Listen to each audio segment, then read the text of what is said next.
C'est une véritable onde de choc qui vient de secouer le paysage politique et culturel français.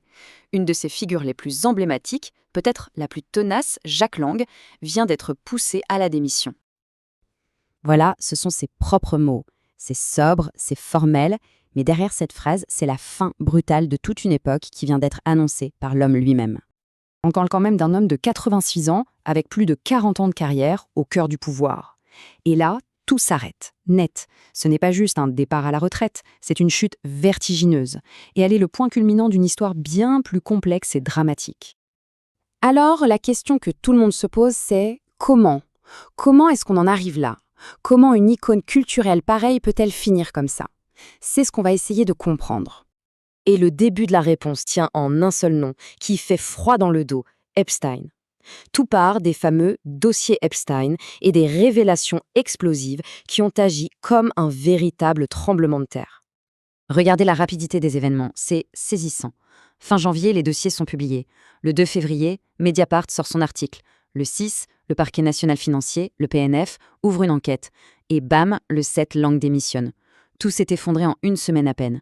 C'est une descente aux enfers politiques en accéléré. Et puis, il y a ce chiffre, 673.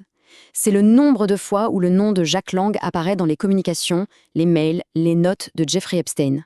Pas une fois, pas 10 fois, 673. Un chiffre qui, à lui seul, donne une idée de la proximité, ou en tout cas de la fréquence des contacts qui sont maintenant sur le bureau des enquêteurs. Et là, attention, on ne parle plus de rumeurs ou de simples associations. Non, on parle d'une enquête officielle du parquet national financier pour blanchiment de fraude fiscale aggravée. Des mots très lourds qui visent directement Jack Lang, mais aussi sa fille. La machine judiciaire est enclenchée. Alors, concrètement, qu'est-ce qu'il y a dans ces dossiers? Plusieurs choses. D'abord, des liens financiers, notamment via une société offshore cofondée par sa fille et Epstein. Ensuite, des faveurs personnelles, comme cette histoire de négociation pour un riad à Marrakech. Et puis, il y a ces messages, des messages de gratitude qui prennent aujourd'hui une résonance très particulière, comme celui-ci. Cher Jeffrey, votre générosité est infinie. Mais pour bien mesurer l'onde de choc de cette affaire, il faut absolument se souvenir de la stature du personnage. Parce qu'avant ça, avant Epstein, pour des générations de Français, Jack Lang, c'était tout simplement Monsieur Culture. Et son héritage, il est partout dans notre quotidien. La fête de la musique, c'est lui. Les journées du patrimoine, ce week-end où l'on peut visiter des lieux incroyables gratuitement, c'est lui aussi. La fête du cinéma, le prix unique du livre qui a sauvé tant de petites librairies.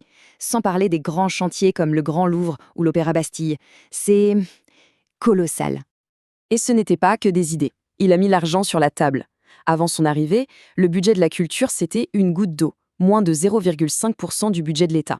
Avec lui, il a doublé pour atteindre ce fameux seuil symbolique de 1%. Il a fait de la culture une vraie priorité politique. Il faut bien se rendre compte qu'on parle d'un poids lourd. Il a été ministre de la Culture pendant près de 10 ans sous Mitterrand, puis plus tard, ministre de l'Éducation. C'est une figure centrale de la vie politique française des 40 dernières années. Seulement voilà, cette image a aussi ses ondes d'ombre. Et l'affaire Epstein, ce n'est pas la première fois que le nom de Jack Lang se retrouve au cœur de polémiques. L'une des plus tenaces, c'est cette fameuse pétition de 1977, publiée dans Le Monde. Il l'a co-signée avec d'autres intellectuels et elle défendait les relations sexuelles entre adultes et mineurs consentants de moins de 15 ans. Une position qui s'inscrivait dans un certain courant post-68, mais qui lui a collé à la peau toute sa carrière. Bien plus tard, en 2021, il a eu cette phrase très directe à ce sujet, « C'était une connerie ».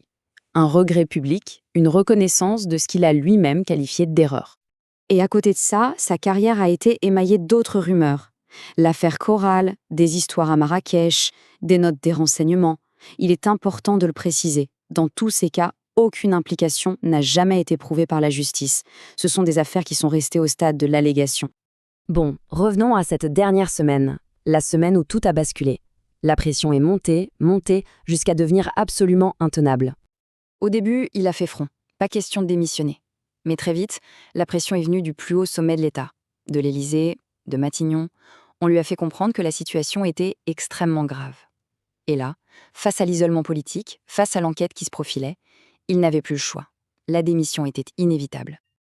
Alors, il quitte son poste, oui, il est très triste, mais attention, Son avocat a été très clair, il est extrêmement combatif. En clair, le combat public est terminé, mais la bataille judiciaire, elle, ne fait que commencer. Il compte bien se défendre contre ce qu'il qualifie de calomnie. Et tout ça nous laisse avec cette question immense. Quand une carrière aussi riche, aussi longue se termine de cette façon, qu'est-ce qui reste? Est-ce qu'on se souviendra de l'homme de la fête de la musique ou de l'homme dont le nom est apparu 673 fois dans les dossiers Epstein? L'héritage culturel ou l'ombre du scandale? La question reste ouverte.